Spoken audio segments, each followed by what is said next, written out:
रोकने का, रोजगार का दो ही तरीका है। पहला चूल परिवर्तन और दूसरा पूंजी की उपलब्धता। शिक्षा व्यवस्था यहाँ ध्वस्त है, उसको सुधार। शिक्षा पर तो आप लोग रोज चर्चा करते हैं, कहना आसान है कि शिक्षा सुधरेगा तो रोजगार मिलने लगेगा।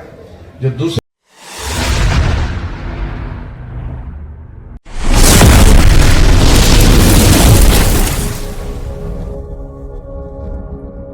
बिहार के पलायन को अगर आप समझना चाहते हैं तो यहाँ पलायन लोगों का नहीं है, यहाँ से पलायन लोगों का श्रम का है, पलायन बुद्धि का है, और सबसे बड़ा यहाँ से पलायन है पूंजी का पलायन। बिहार से पलायन रोकने का, रोजगार का दो ही तरीका है। पहला शिक्षा में आमूलचूल परिवर्तन और दूसरा पूंजी की उपलब्धता।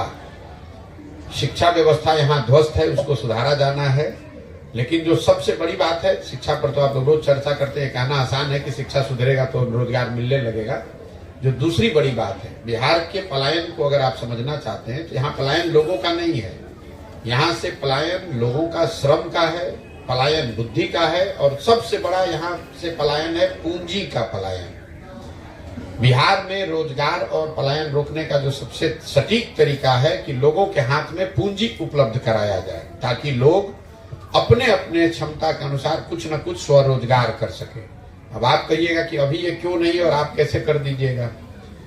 बिहार में पूंजी लोगों के पास इसलिए नहीं है कि पूंजी के दो स्रोत हैं। पहला, जो आप कमाते हैं और कमाकर जो पैसा बचाते हैं वो आपके लिए पूंजी बनता है। दूसरा, जो पैसा आप बचाने के अलावा जब जो जरूरत पड़ती है आप बैंक से लोन लेते हैं। मान लीजिए कि आपने अपने आमदनी से 1 लाख रुपया बचाया, आपको घर बनाना है 10 लाख रुपए का, तो 1 लाख रुपया आप अपना लगाते हैं, 9 लाख रुपया बैंक का लेते हैं, 10 लाख का घर बनता है। तो बिहार इस चीज को देखने के लिए रिजर्व बैंक ऑफ इंडिया एक आंकड़ा जारी करता है जिसको कहते हैं क्रेडिट डिपॉजिट रेशियो, कि समाज के तौर पर कितना पैसा आप बैंक में बचा करके जमा कर रहे हैं और कितना पैसा बैंक वाले लोन दे रहे हैं। आरबीआई ये आंकड़ा जारी करता है, उसको देख लीजिएगा। देश के स्तर पर क्रेडिट डिपॉजिट रेशियो है 70%। मतलब अगर भारत भर के लोगों ने बैंकों में 100 रुपया जमा किया तो बैंकों ने 70 रुपया ऋण के तौर पर समाज को वापस किया, घर बनाने के लिए, गाड़ी चलाने के लिए, उद्योग व्यापार करने के लिए।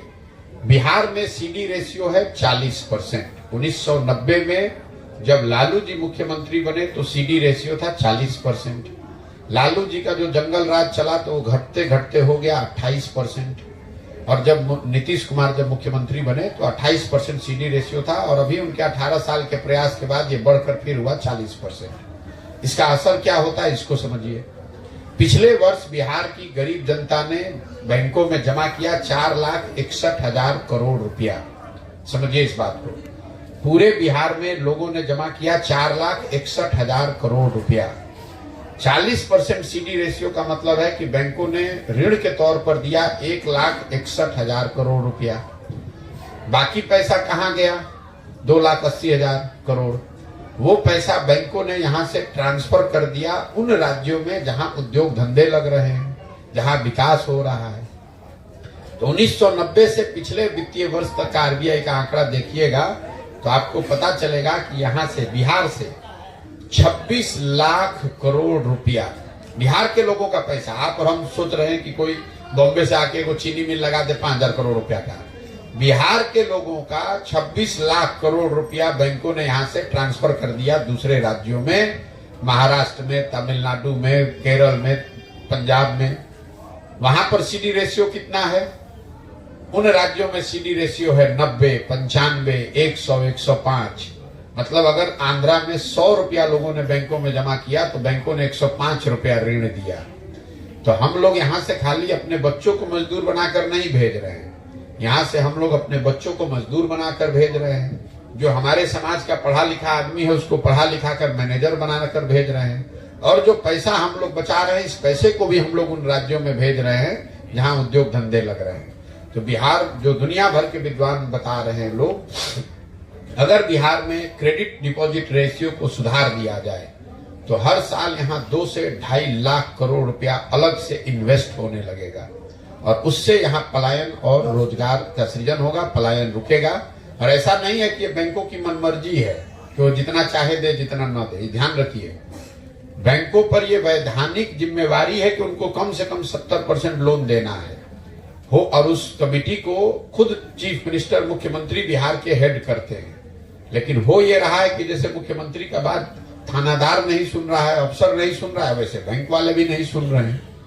आप जरा अंदाजा लगाइए कि अगर 26 लाख करोड़ रुपया बिहार में रहा होता तो कितने ज्यादा लोगों ने घर बनाया होता, कितने ज्यादा लोगों ने मोटरसाइकिल कार खरीदा होता, कितने लोगों ने खाद सीमेंट कपड़े का व्यापार कर लिया होता। जब ये इकोनॉमिक एक्टिविटी बढ़ेगी तभी तो रोजगार मिलेगा। यहाँ भाई यहाँ के लड़के जाके बॉम्बे में घर बना रहे हैं, यहाँ घर बनने लगेगा तो यहीं पे घर बनाएगा, क्यों जाएगा बॉम्बे। लोग राजमिस्त्री का काम करने इसलिए तो जा रहे हैं कि यहाँ घर उतने नहीं बन रहे हैं। घर क्यों नहीं बन रहा है? 90% घर जो देश में बन रहा है वो तो लोन पे बन रहा है। अगर आपको लोन मिलेगा नहीं तो आप घर बनाइएगा कैसे?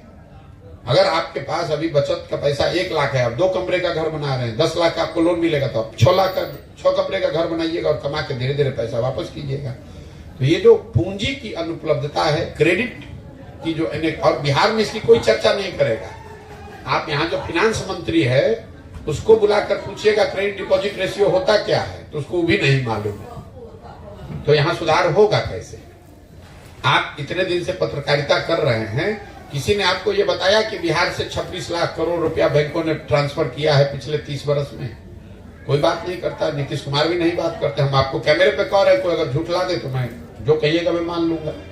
इतना पैसा यहाँ के लोगों का, हमारा आपका बचत का पैसा बैंक दूसरे जगह भेज रहे हैं, सरकार सो रही है। सरकार नौकरी या नौकरी में आरक्षण की बात कर रही है। अरे ये पैसा जब यहाँ लगेगा तब तो यहाँ के हर घर में बच्चों को रोजगार मिलेगा।